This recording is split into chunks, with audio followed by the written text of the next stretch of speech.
Ashwin Sweets and Snacks Christmas Collection 2025. Order now. All India delivery available. திமுக சார்பில் தேர்தலில் போட்டியிட விரும்புவோர் விருப்ப மனு வாங்கி வரக்கூடிய நிலையில் விருதுநகர் மாவட்டம் ராஜபாளையம் தொகுதியில் நடிகை கௌதமி களமிறங்க முடிவு செய்து வேட்புமனு பெற்றிருப்பதாக தகவல் கசிந்திருக்கிறது.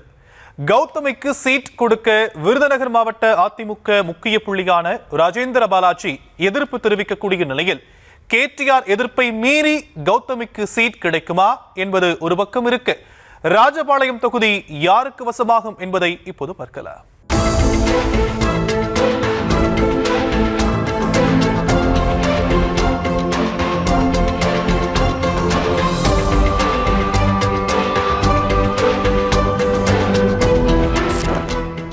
சட்டமன்ற தேர்தலுக்கான விருப்ப மனு விநியோகத்தை முதல் ஆளாக தொடங்கியது அதிமுக.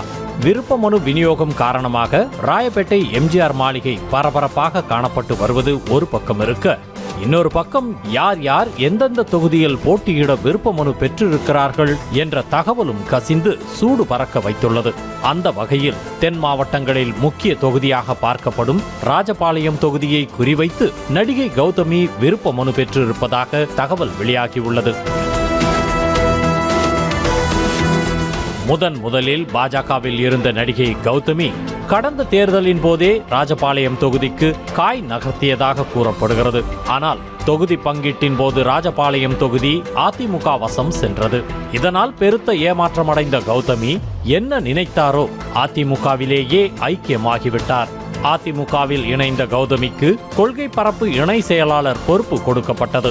தற்போதைக்கு கட்சி கூட்டங்களில் பங்கேற்று பேசி வரும் நடிகை கௌதமி மீண்டும் ராஜபாளையம் தொகுதியை குறி வைத்திருப்பதாக சொல்லப்படுகிறது. கடந்த தேர்தலில் விருதுநகர் மாவட்டத்தின் முக்கிய புள்ளியாக இருக்கும் ராஜேந்திர பாலாஜி ராஜபாளையம் தொகுதியில்தான் போட்டியிட்டார். ஆனால் 3800 வாக்குகள் வித்தியாசத்தில் வெற்றி வாய்ப்பை இழந்த ராஜேந்திர பாலாஜி இந்த முறை தொகுதி மாறி சிவகாசியில் களமிறங்கலாம் என முடிவு செய்திருக்கிறாராம்.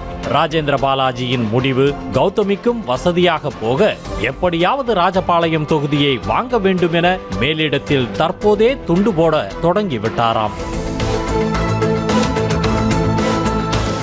ஆனால் கௌதமிக்கு ராஜபாளையம் தொகுதியை கொடுக்க ராஜேந்திர பாலாஜிக்கு விருப்பமே இல்லை என சொல்லப்படுகிறது.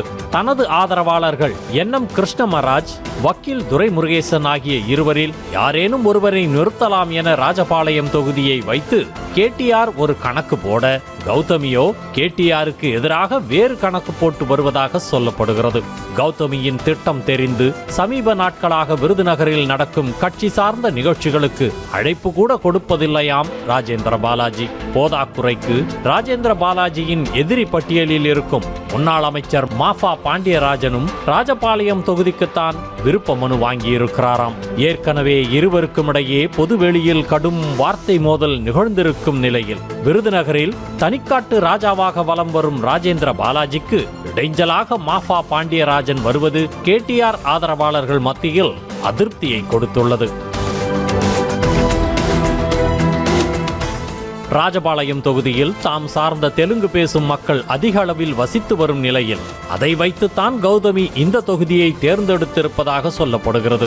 இது ஒரு பக்கம் இருந்தாலும் அதிமுக கூட்டணியில் பாஜக இடம்பெற்றிருக்கும் நிலையில் ஒருவேளை ராஜபாளையம் தொகுதி பாஜகவுக்கு ஒதுக்கப்படவும் வாய்ப்பு இருக்கிறது என்பதால் கௌதமியின் காய் நகர்த்தல் பலிக்குமா அல்லது கடந்த முறை போல கை கெட்டியது வாய்க்கெட்டாமல் போகுமா என்ற எதிர்பார்ப்பும் எழுந்துள்ளது.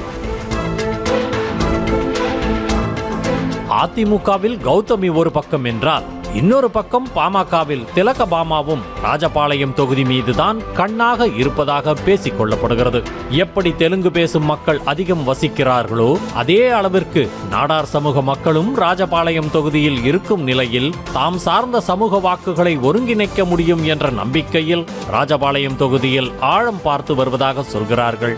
இதனால் ராஜபாளையம் தொகுதிக்கு கிராக்கி அதிகரித்துள்ள நிலையில் யாருக்கு தான் சீட்டு கிடைக்கும் என்ற எதிர்பார்ப்பும் எழுந்துள்ளது. Ashwin Sweets and Snacks Christmas Collection 2025. Order now. All India delivery available.